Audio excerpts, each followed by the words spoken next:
దేవుని నామాన్ని బట్టి చేరి వచ్చినటువంటి మీ అందరికీ కూడా వందనాలండి. మరి ఈ సమయంలో దేవుణ్ణి ఆరాధించటానికి యెషయా గ్రంథం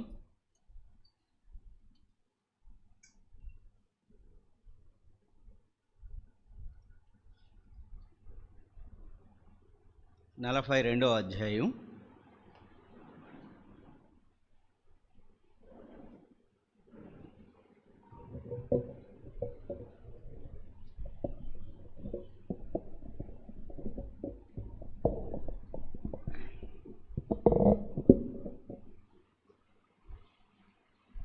10, 11, 12 వచనాలు చూద్దాం. యెషయా గ్రంథం 42వ అధ్యాయం 10వ వచనం నేను చదువుతాను, 11 మీరు చదవండి. సముద్ర ప్రయాణము చేయువార్లారా, సముద్రంలోని సమస్తమా, ద్వీపములారా, ద్వీప నివాసులారా, యెహోవాకు క్రొత్త గీతము పాడుడి, భూదిగంతముల నుండి ఆయనను స్తుతించుడి.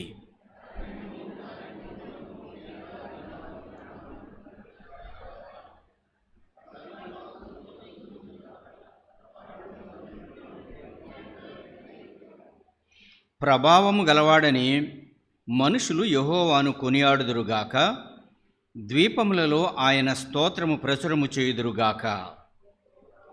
చాలండి. తర్వాత 16వ వచనం ఒకసారి చూద్దాం. 16వ వచనం నేను చదువుతున్నాను. వారెరుగని మార్గమున గురుడి వారిని తీసుకుని వచ్చెదను, వారెరుగని త్రోవల్లో వారిని నడిపింతును, వారి ఎదుట చీకటిని వెలుగుగాను, వంకర త్రోవలను చక్కగాను చేయుదును. నేను వారిని విడువక ఈ కార్యములు చేయుదును. యోహాను సువార్త 14వ అధ్యాయం 18వ వచనం ఒకసారి చదువుకుందాం. యోహాను సువార్త 14వ అధ్యాయం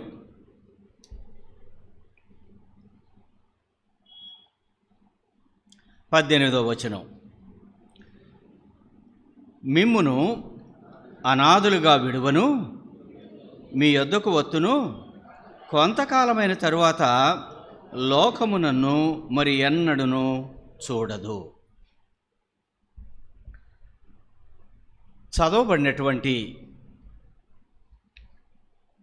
ఈ యెషయా గ్రంథం 42వ అధ్యాయంలో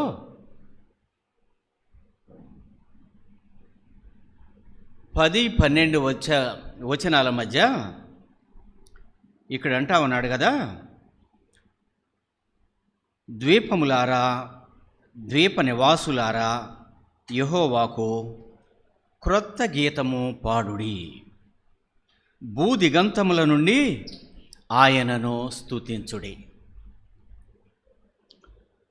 ఆయనకు క్రొత్త గీతము పాడుడి, ఆయనను స్తుతించుడి. ఆయనను స్తుతించాలి అని అంటే, ఆయనను మనము ఆరాధించాలి అని అంటే, మనలో ఉన్నటువంటి మన యొక్క ప్రాచీనమైనటువంటి స్వభావాన్ని విడిచిపెట్టగలిగి ఉండాలి. ఆయన ఏమై ఉన్నాడో మనం అర్థం చేసుకోగలిగితే, మన జీవితంలో ఆయన ఏమేమి చేశాడో ఒక్కసారి జ్ఞాపకం చేసుకుంటే కృతజ్ఞతతో కూడినటువంటి ఆరాధనను మనము చేయగలుగుతాం. చదవబడినటువంటి యొక్క 3 లేఖన భాగాలలో మనకు ఆయన ఎలా కనిపిస్తూ ఉన్నాడంటే, విడువనిటువంటి దేవుడిగా ఆయన కనిపిస్తూ ఉన్నాడు. యోహాను సువార్తలు అంటా ఉన్నాడు కదా, ఆయన మిమ్ములను అనాథలుగా నేను విడిచిపెట్టను, నేను మీకు తోడుగా ఉంటాను. కాబట్టి ఆయనను ఈ ఉదయకాల సమయంలో ఎలాంటి దేవుడిగా మనము ఆరాధించాలి అని అంటే, ఆయన విడువనటువంటి దేవుడు. ఆయన విడువనటువంటి పరిస్థితులు లోకంలో ఉన్నటువంటి మనుషులందరూ ఒకానొక దినాన్న మన పరిస్థితులు బాగానప్పుడు మనల నుంచి దూరం అయిపోతారు. అన్ని పరిస్థితులు బాగుంటే మనకు లోకంలో ఉన్న వాళ్ళందరూ స్నేహితులే, బంధువులే, ఆప్తులే, అందరూ మన కొరకు ప్రాణం పెట్టేటువంటి వారిగానే వారి మాటలు, వారి క్రియలు ఉంటాయి. క్రియలు ఉండవు కానీ మాటలు ఉంటాయి. కానీ అన్ని పరిస్థితులలోనూ మనలను ధైర్యపరిచేవారు, మనకు తోడుగా ఉండేటువంటి వారు, మన పరిస్థితుల్లో మన ప్రక్కన నిలబడగలిగినటువంటి వారు మనుషులు ఎవరు ఉండరు.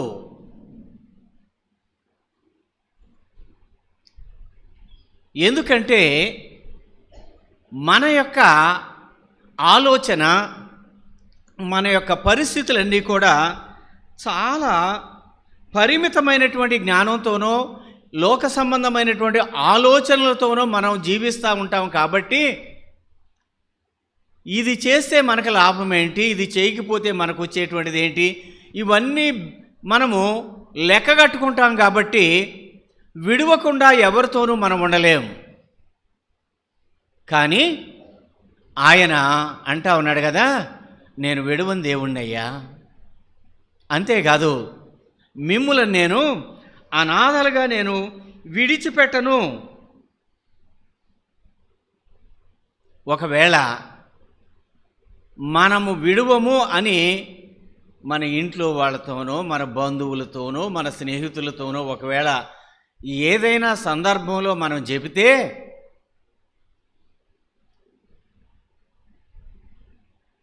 క్లిష్టమైనటువంటి పరిస్థితుల దగ్గర ఏం చేస్తామంటే తప్పకోకుండా మనము తప్పుకుంటాం. మనం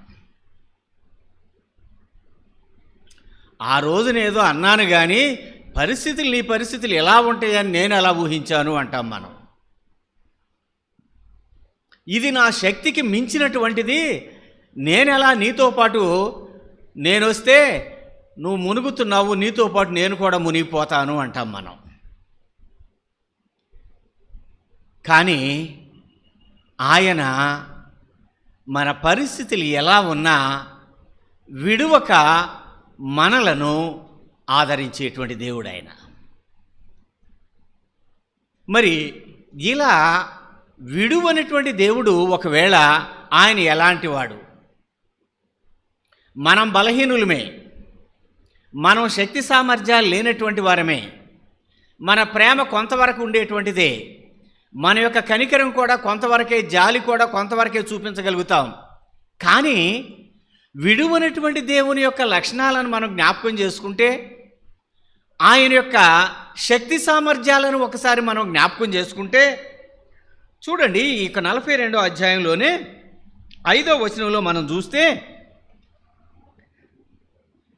ఆకాశములను సృజించి వాటిని విశాలపరిచి భూమిని అందులో పుట్టిన సమస్తమును పరచి దాని మీదున్న జనులను ప్రాణమును దానిలో నడువగలవారికి జీవాత్మను ఇచ్చుచున్న దేవుడైన యెహోవా ఎలాగూ సెలవిచ్చుచున్నాడు. విడువనటువంటి ఈ దేవుడు ఎవరంటే ఆయన సృష్టికర్త అయినటువంటి దేవుడు. ఆయన సృష్టి అంతటిని ఆయన చేసినటువంటి వాడు. ఆకాశములను సృజించి వాటిని విశాలపరిచి భూమిని అందులో పుట్టినటువంటి సమస్తాన్ని కూడా దాని మీద ఉన్నటువంటి వారందరికీ తన యొక్క జీవాత్మను ఇచ్చినటువంటి వాడు ఆయన. కాబట్టి విడువనటువంటి ఈ దేవుడు ఎవరంటే నిన్ను నన్ను సమస్తాన్ని కలుగజేసినటువంటి సృష్టికర్త.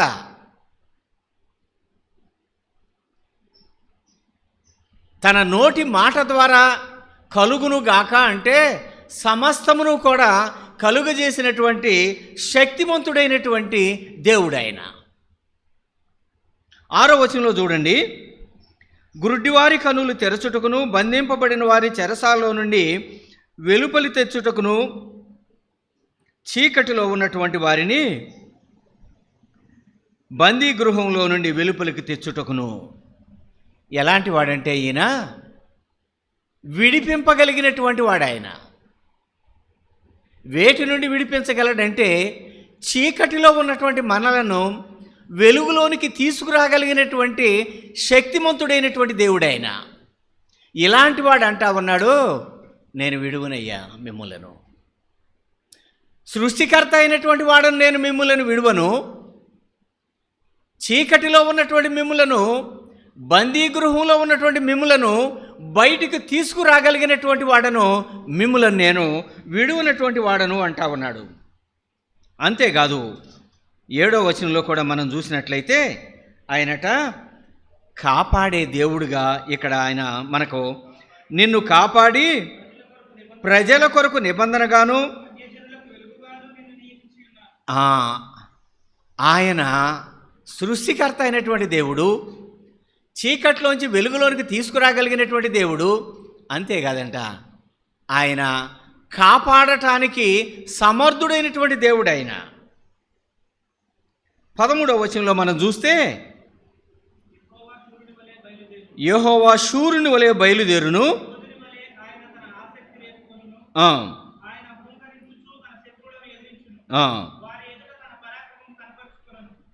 ఆయన బహుశూరుడైనటువంటి వాడిగా, యుద్ధశూరుడైనటువంటి వాడిగా ఆయన కనిపిస్తా ఉన్నాడు.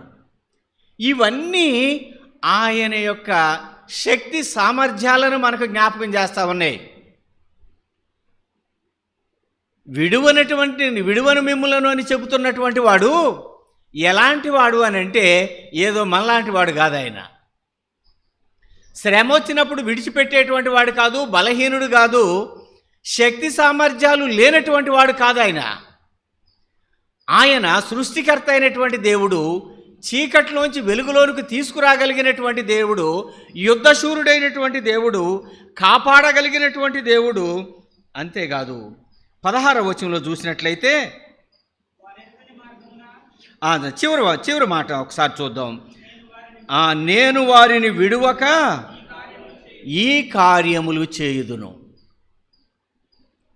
నేను వారిని విడువక ఈ కార్యాలు చేసేటువంటి దేవుడు. ఎందుకంటే విడువను అని చెప్పినటువంటి వాడు ఇంత సామర్థ్యత కలిగినటువంటి వాడు. ఆయన నిన్ను నన్ను సృజించినటువంటి దేవుడు ఆయన. అందుకని అంటా ఉన్నాడు, మిమ్మల్ని నేను అనాథలుగా నేను విడిచిపెట్టను అంటున్నాడు. కాబట్టి ఆయనను మనము ఆరాధించటానికి, ఆయన విడువని దేవుడు అని మనం ఆయనను ఆరాధించటానికి మరి కొన్ని లేఖనాల్లో నుంచి కొన్ని భాగాలు మనం చూద్దాము. యెషయా గ్రంథం 49వ అధ్యాయం 14వ వచనం.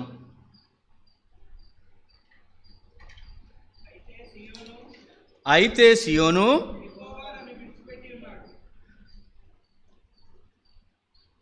చదువమ్మా. అయితే సియోను యెహోవా నన్ను విడిచిపెట్టి ఉన్నాడు,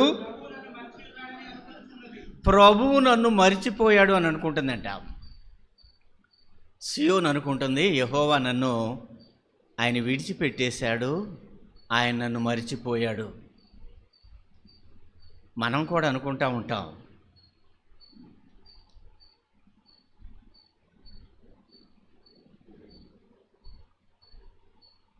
చాలా సందర్భాల్లో విశ్వాసులమైనటువంటి వారమే, దేవుని వలన చాలా మేలులు అనుభవించినటువంటి వారమే, ఆయన యొక్క శక్తి సామర్థ్యాలేంటో ఎరిగినటువంటి వారమే.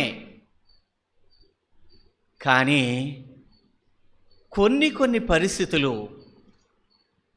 ఆ మబ్బులు కమ్ముకున్నప్పుడు, మనము భరించలేనటువంటి పరిస్థితులు మన కళ్ళ ముందు కనిపించినప్పుడు, ఈ సియోను లాగానే మనం కూడా అనుకుంటాం, ఆయన మర్చిపోయాడు, ఆయన నన్ను జ్ఞాపకం చేసుకోవటం లేదు, నన్ను ఆయన విడిచిపెట్టేశాడు, ఆయన నన్ను మరిచిపోయాడు అని మనము కూడా అనుకున్నటువంటి సందర్భాలు చాలా కనిపిస్తాయి మనకి. ఒకవేళ చెప్పుకోవచ్చు మనం, నేను ఎప్పుడు అలా అనుకోలేదండి, దేవుణ్ణి ఎప్పుడూ నేను నిందించలేదు, దేవుని మీద ఎప్పుడూ నేను అసహనాన్ని ప్రదర్శించలేదు, దేవుని మీద నుంచి నా యొక్క విశ్వాసాన్ని తొలగించుకోలేదు, అన్ని పరిస్థితుల్లో కూడా సంతోషంలో ఎలా ఉన్నానో, మేలులు అనుభవించినప్పుడు ఎలా ఉన్నానో, శ్రమలోను దుఃఖంలోను వేదనలో కూడా అదే పరిస్థితిలో ఉన్నాను అని మనం చెప్పుకుంటాం. కానీ అంతరంగంలో ఎక్కడో మన హృదయంలో ఎక్కడో అనిపిస్తుంది, ఎందుకు దేవుడు ఇలా చేశాడు, ఎందుకు నాకు ఇలా అనుమతించాడు, నేను బాగానే ఉన్నాను కదా, భక్తిగానే ఉన్నాను కదా, ఇలాంటి ప్రశ్నలు వేసుకుంటాం. కానీ మనలను మనము లోతుగా పరిశీలించుకోవటానికి ఇష్టపడము. సియోన్ అంటా ఉంది, ఆయన యెహోవా నన్ను మర్చిపోయాడు ఆయన. ఇంకొక ఆవిడ అంటా ఉంది, రూతు గ్రంథం 1వ అధ్యాయం 13వ వచనంలో ఆవిడ అంటుంది, యెహోవా నాకు విరోధి ఆయను.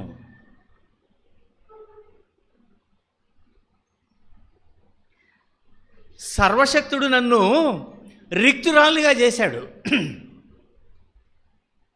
ఏమండి, దేవుడు విరోధి అయ్యాడా? సర్వశక్తుడు మనలను రిక్తులుగా చేశాడా? మాట అనటానికి త్వరగా అనేస్తాం, కానీ దాని వెనుక దేవుడు ఎందుకు అనుమతించాడు, ఇంకా ఆయన విడవకుండా ఆ పరిస్థితుల్లో కూడా ఆయన తోడుగా వస్తున్నాడు అని మాత్రం ఆ గ్రహింపు మనకుండదు. మనకి ఎందుకంటే ఆయన మోయాబు వెళ్ళమన్నాడా? మన ఇష్టానుసారంగా నిర్ణయాలు తీసుకుంటాం, మన ఆలోచనకు తగినట్లుగా మనం ప్రవర్తిస్తూ ఉంటాం, మనకి ఏది మేలు అనుకుంటే ఆ మార్గంలో వెళతాము. అది సరిగా అయితే, మేలు జరిగితే నేను తీసుకున్నటువంటి నిర్ణయం అనుకుంటాం. ప్రతికూలమైనటువంటి పరిస్థితులు ఎదురైనప్పుడు, మనము చేసినటువంటి పనుల వలన నష్టమే జరిగినప్పుడు, పరిస్థితులన్నీ తలకిందులైనప్పుడు మనం ఏం చేస్తామంటే ఆ నెపాన్ని దేవుని మీదకి నెట్టేయటానికి మనం చూస్తాం.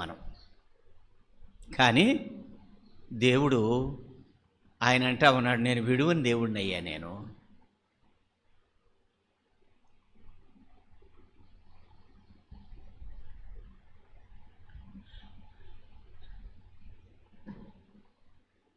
ఆయన విడవకుండా మనల్ని ఎడల పట్టించుకుంటున్నాడు కాబట్టి మనం ఇంకా సజీవులుగా ఉన్నాం. దానిని జ్ఞాపకం చేసుకో. త్వరపడి మనము దేవుని మీద అపవాదేయటానికి ఎక్కడ సంకోచించం.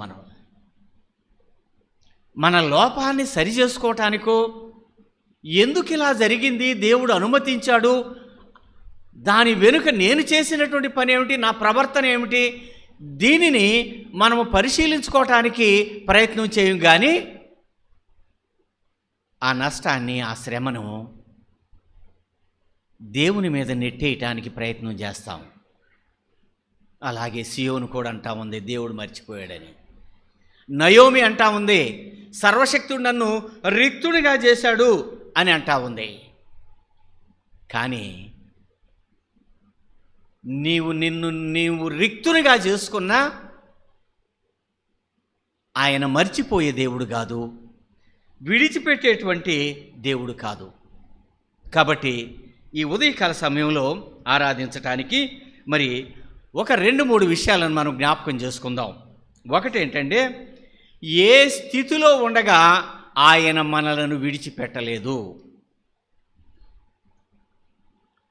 మనము ఏ స్థితిలో ఉండగా ఆయన మనలను విడిచిపెట్టుకోకుండా మనకు తోడుగా ఉన్నటువంటి దేవుడు. రెండోది, మనలను విడిచిపెట్టనటువంటి దేవుని యొక్క ఆయన ఎలాంటివాడు, ఆయన విడువక మనలను ఏం చేశాడు, మనము ఏ స్థితిలో ఉండగా ఆయన విడిచిపెట్టలేదు అనేటువంటిది మనం ఒక్కసారి ఆలోచన చేస్తే చూడండి. ఎజ్రా గ్రంథం 9వ అధ్యాయం, ఎజ్రా గ్రంథం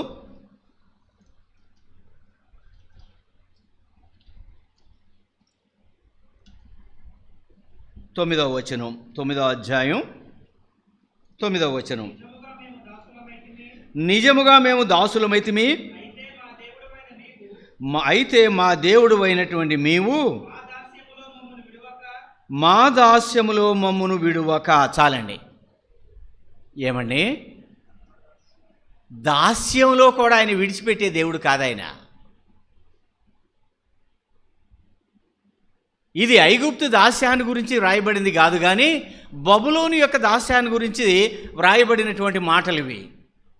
ఆయన దాస్యంలో మనలను విడిచిపెట్టని దేవుడు. ఆయన మంచిగా ఉంటే, పరిస్థితులన్నీ మంచిగా ఉంటే విడిచిపెట్టనటువంటి విడువని దేవుడు కాదు ఆయన.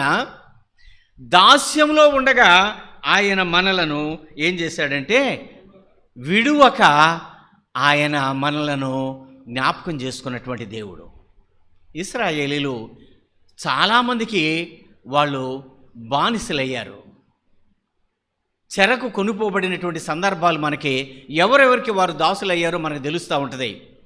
ఐగుప్తీయులకు దాసులయ్యారు, బబులోనుకి అయ్యారు, పారసీకులకు అయ్యారు, మిద్యానీయులకు అయ్యారు, ఫిలిస్తీయులకు అయ్యారు. వీళ్ళందరూ ఇశ్రాయేలీలను ఒకప్పుడు జయించినటువంటి వారు. వీళ్ళు ఐగుప్తులో 430 సంవత్సరాలు ఉన్నారు. దాస్యంలో ఉన్నారులే అని ఆయన వారిని విడిచిపెట్టేశాడా? బబులోన్లో 70 సంవత్సరాలు ఉన్నారు. దానియేలు ప్రార్థన చేశాడు, అయ్యా 70 సంవత్సరాలు పూర్తయినాయి అని. కాబట్టి ఆయన దాస్యంలో కూడా మనలను విడువనటువంటి దేవుడు ఆయన. సరే, ఇశ్రాయేలీలను ఆ ఐగుప్తు నుండో బబులోను నుండో ఆ యొక్క మిద్యానీయుల యొక్క దాస్యం నుండి విడిపించాడు మనం చెప్పుకుంటా ఉన్నాం. ఒకవేళ మరి మనమేం దాసులం అయ్యాము? ఎవరికి దాసులం అయ్యాం? మనం స్వతంత్రులుగానే ఉన్నాం కదా, మనం బాగానే ఉన్నాం కదా, మనం కూడా యూదుల్లాగా చెప్పుకుంటున్నాం కదా. వాళ్ళు అన్నారు ప్రభుతో, మేము ఎవ్వరికి దాసులం కాదు, మేము అబ్రహాం సంతానం మేము. కానీ మనము దాసులమే. మనము పాపానికి దాసులం, మన స్వభావానికి దాసులం, మన యొక్క ఆలోచనలకు దాసులం, ఇతరులను ఇబ్బంది పెట్టే దగ్గర దాసులం, అహంకారులం, దేవుని నీతికి వ్యతిరేకంగా జీవించేటువంటి దాసులం, దేవునికి వ్యతిరేకంగా ఈ లోకంలో లోకానికి భ్రష్టత్వానికి దాసులుగా జీవిస్తున్నటువంటి మనం. వాళ్ళు ఆయా రాజుల యొక్క రాజ్యాల కింద దాసులుగా వెళ్ళారు. కానీ నీవు నేను ఏ దాస్యం కింద వెళ్ళామంటే పాపం అనేటువంటి దాస్యంలోకి వెళ్ళాం. మన స్వచిత్తాన్ని నెరవేర్చుకోవటానికి ఆ పాపానికి మనం లోనైపోయినటువంటి వారిగా ఉన్నాం. ప్రతివాడు తన స్వకీయమైనటువంటి దురాశల చేత ఏడవబడతా ఉన్నాం మనం. ఇది దాస్యం కాదా? దేనిని విడిచిపెట్టమన్నాడో దేవుడు, దానిని విడిచిపెట్టుకోకుండా దానిలోనే మనము కొనసాగుతూ ఉండగా ఇది దాస్యం కాదా? ఎన్నో దాస్యాలు మన జీవితంలో కనిపిస్తూ ఉంటాయి మనకి. మన అలవాట్లు, మన యొక్క ప్రవర్తన, మన మాట, ఇవన్నీ కూడా ఆ దాస్యంలో ఉండగా కూడా ఎజ్రా అంటా ఉన్నాడు, దాస్యంలో నీవు మమ్ములను విడువనటువంటి దేవుడు అయ్యా. ఎందుకంటే యెషయా గ్రంథం 59వ అధ్యాయం 1వ వచనంలో ఉంటుంది, రక్షింపనేరకుండునట్లు యెహోవా హస్తము కురుచు కాలేదు, విననేరకుండునట్లుగా ఆయన చెవులు మందం కాలేదు, కానీ మీ దోషములు మీకును మీ దేవునికి అడ్డముగా వచ్చినాయి. మనం అనుకుంటున్నాం దేవుడు విడిచిపెట్టేశాడు అనుకుంటున్నాం. దేవుడు విడిచిపెట్టలా, మనం విడిచిపెట్టేశాం. మనం తిరుగుబాటు చేశాం. మనం ఆయన సన్నిధి నుంచి దూరం అయ్యాం. మనము మన యొక్క స్వనీతిని ఆధారం చేసుకొని పరుగులు తీసాం, అంతేగాని ఆయన ఎక్కడా మనం విడిచిపెట్టలేదు. ఆయన ఏ అడ్డొచ్చినాయి అంటే మన అతిక్రమాలు, మన దోషాలు ఆయనకి మనకి అడ్డొచ్చినాయి కాబట్టి మనం అనుకుంటున్నాం ఆయన విడిచిపెట్టేశాడు అని. లేదు, ఆయన దాస్యంలో కూడా ఆయన విడువనటువంటి దేవుడు ఆయన. అందుకనే మనము ఏమని ఆరాధించవచ్చు అంటే, అయ్యా ఇశ్రాయేలీలు ఒకవేళ ఆ రాజుల యొక్క దాస్యంలోకి వెళ్ళారేమో, కానీ నేనైతే నా స్వనీతి అనేటువంటి దాస్యం కింద, నా స్వబుద్ధిని ఆధారం చేసుకుని వెళ్ళినటువంటి దాస్యం కింద, అనేక రకాలైనటువంటి లోక సంబంధమైనటువంటి భ్రష్టత్వంతో కూడినటువంటి దాస్యంలో నేనుంటూ ఉండగా, అయ్యా నీ వాక్యం చేత నన్ను నూతనపరిచి నీ వెలుగును నా మీద ప్రకాశింపజేసినటువంటి దేవుడివయ్యా. దాస్యంలో కూడా నీవు నన్ను విడిచిపెట్టలేదు. ఒకవేళ దాస్యంలోనే మనల్ని విడిచిపెట్టేస్తే అందులోనే మనము మ్రగిపోయేటువంటి వారం. కాబట్టి ఏమని ఆరాధించవచ్చంటే, మనలను కూడా అనేకమైనటువంటి దాస్యాల్లో నుంచి బయటకు విడిపించి తీసుకొచ్చినటువంటి దేవుడు ఆయన. కాబట్టి దాస్యంలో కూడా విడువనటువంటి దేవుడు అయ్యాను మనము ఆయనను ఆరాధించవచ్చు. రెండవదిగా మనం చూస్తే ఆయన ఎలాంటి వాడు, విడిపించినటువంటి వాడు ఎలాంటి వాడు అని అంటే ఇర్మియా చెబుతా ఉన్నాడు కదా, 31వ అధ్యాయం 3వ వచనం. ఇర్మియా గ్రంథం 31:3.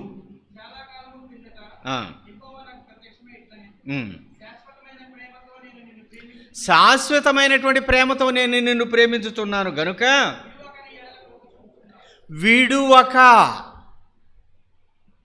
విడువక నీ ఎడల కృప చూపిస్తున్నాడు. మన ఎడల శాశ్వతమైనటువంటి ప్రేమతో ఆయన మనలను చూస్తున్నాడు. కాబట్టే ఆయన విడువక తన యొక్క కృపను చూపిస్తున్నాడు. ఆయన విడిచిపెట్టలే మనల్ని. ద్వితీయోపదేశకాండం 7వ అధ్యాయం 7-9 ఉంటుంది కదా, మీరేదో గొప్ప జనాంగమనో అందరికంటే శ్రేష్ఠులనో బలిష్ఠులనో కాదు, కానీ ఆయన మీ పితరులకు ఇచ్చినటువంటి వాగ్దానాన్ని బట్టి ఆయన మిమ్మల్ని ప్రేమించాడు. కాబట్టి ఆయన ఎందుకు మనలను విడువక ఆయన మన వెంటబడతా ఉన్నాడు అని అంటే, ఆయన మనల్ని ప్రేమించాడు ఆయన. కాబట్టే మనం ఏది చేసినా ఆయన సహిస్తున్నాడు, భరిస్తూ ఉన్నాడు. అంతేకాదు, విననొల్లనటువంటి ప్రజల కొరకు దినమెల్లా ఆయన చేతులు చాపుతున్నటువంటి దేవుడిగా ఆయన కనిపిస్తూ ఉన్నాడు. కాబట్టి ఆయన విడువనటువంటి దేవునిలో ఉన్నటువంటి ఆయన ఎలాంటి వాడు అంటే, శాశ్వతమైనటువంటి ప్రేమతో ఆయన ప్రేమించేటువంటి వాడు, ఆయన కృప చూపుతున్నటువంటి వాడు ఆయన. అలాగే యెషయా గ్రంథం 44వ అధ్యాయం 21వ వచనంలో చూస్తే, యెషయా గ్రంథం, యాకోబు ఇశ్రాయేలు వీటిని జ్ఞాపకం చేసుకునుము, నీవు నా సేవకుడవు, నేను నిన్ను నిర్మించి తిని, ఇశ్రాయేలు. దేవుడు అంటా ఉన్నాడు, నేను నిన్ను మరువుజాలనయ్యా. నేను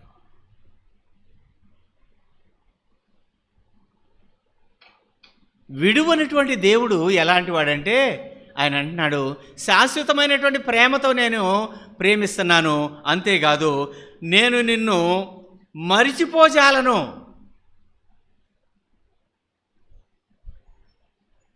ఎన్నడూ నేను మరిచిపోవటానికి ఇష్టపడనటువంటి వాడుని అంటా ఉన్నాడు. అందుకనే నెహెమ్యా గ్రంథం 9వ అధ్యాయం 31వ వచనంలో మనం చూస్తే, నెహెమ్యా గ్రంథం 9వ అధ్యాయం 31వ వచనం, అయితే నీవు మహోపకారివయ్యుండి వారిని బొత్తిగా నాశనము చేయకయు విడిచిపెట్టకయు ఉంటే చాలండి.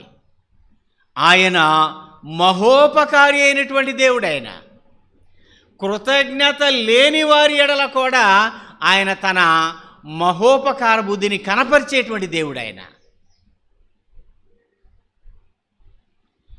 అందుకనే మనల్ని నశింపచేయక ఆయన మనలను విడువనేటువంటి దేవుడుగా ఆయన ఉంటా ఉన్నాడు.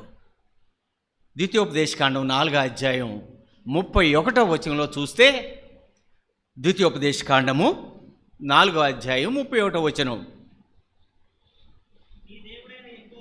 నీ దేవుడైన యెహోవా కనికరము కలిగినటువంటి దేవుడు ఆయన. చాలండి.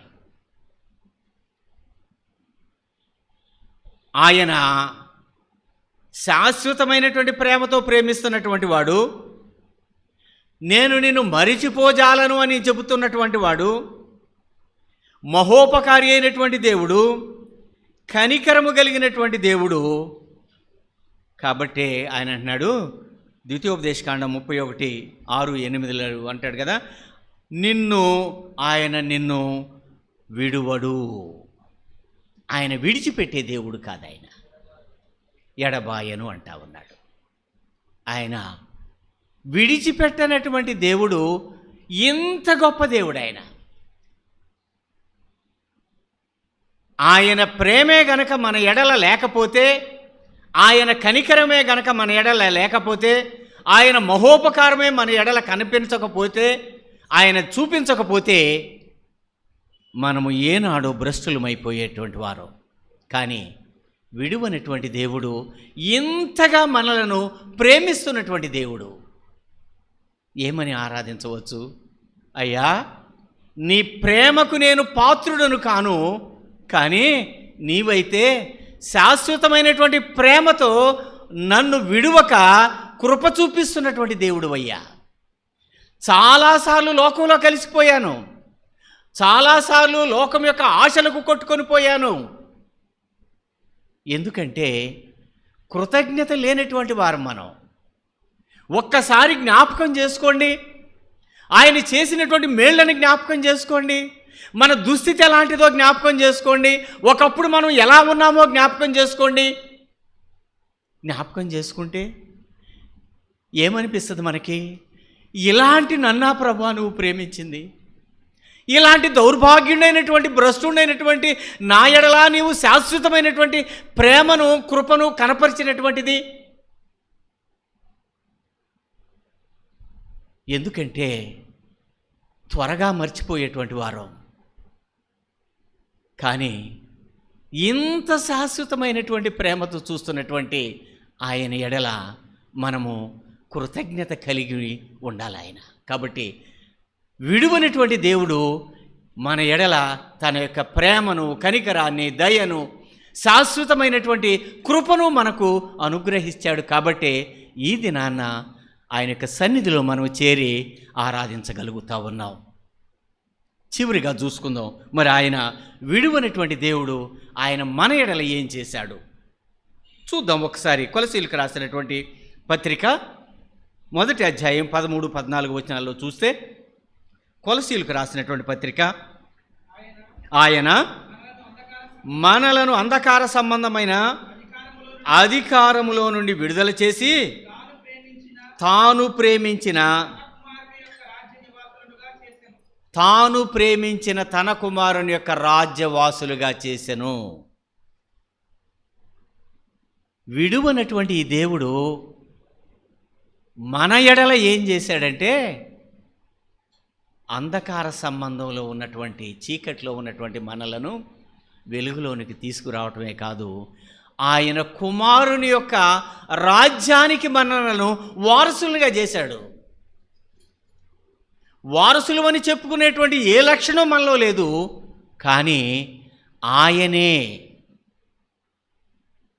తన ప్రేమను బట్టి, తన కనికరాన్ని బట్టి, తన దయను బట్టి ఆయన తన యొక్క కుమారుని యొక్క వారసులుగా మనలను చేశాడు ఆయన. కాబట్టి ఈ దినాన పేతురు గారు అంటాడు కదా, యాజకులైనటువంటి 2వ అధ్యాయం 9వ వచనంలో పేతురు గారు రాసిన పత్రిక, రాజులైనటువంటి యాజక సమూహంలో మనల్ని చేర్చాడు. మనల్ని ఒకవేళ ఆయన విడిచిపెట్టేస్తే ఏమయ్యేవాళ్ళం? ఆయన కుమారుని రాజ్యానికి వారసులం అయ్యేవాళ్ళమా? రాజులైన యాజక సమూహంలో ఉండేటువంటి వారమా? కాదు. కాబట్టి ఆయనను ఆరాధించటానికి మనము దాస్యంలో ఉండగా ఆయన విడువక మనలను ఆయన ప్రేమించాడు, జ్ఞాపకం చేసుకున్నాడు. ఆయన తన యొక్క శాశ్వతమైనటువంటి ప్రేమతో మన ఎడల కృపను కనపరిచాడు. అంతేకాదు, అంధకార సంబంధమైనటువంటి వాటిలో మనం ఉంటూ ఉండగా వెలుగు సంబంధులుగా చేసి తన కుమారుని యొక్క రాజ్యానికి వారసులుగా చేశాడు. ఈరోజు ఇంతకంటే గొప్ప భాగ్యం ఏం కావాలి మనకి? కాబట్టి మనం ఆయనను ఆరాధించటానికి దాస్యంలో ఉండగా మమ్మలను విడువనటువంటి దేవుడు అయ్యా, నీ శాశ్వతమైనటువంటి ప్రేమ చేత మమ్మలను నీ కృపను కనపరిచినటువంటి దేవుడు అయ్యా, అంతేకాదు నీ కుమారుని యొక్క రాజ్యానికి వారసులుగా మమ్మలను చేసినటువంటి దేవుడు అయ్యా అని మనము ఆయనను ఆరాధించవచ్చు. కాబట్టి ఈ ఉదయకాల సమయంలో మీరు వినినటువంటి వాక్యం బట్టి కానీ, మీరు సిద్ధపడి వచ్చినటువంటి దాన్ని బట్టి కానీ ఆరాధన చేద్దాము. కళ్ళు మూసుకోనండి, ఆరాధన చేద్దాం.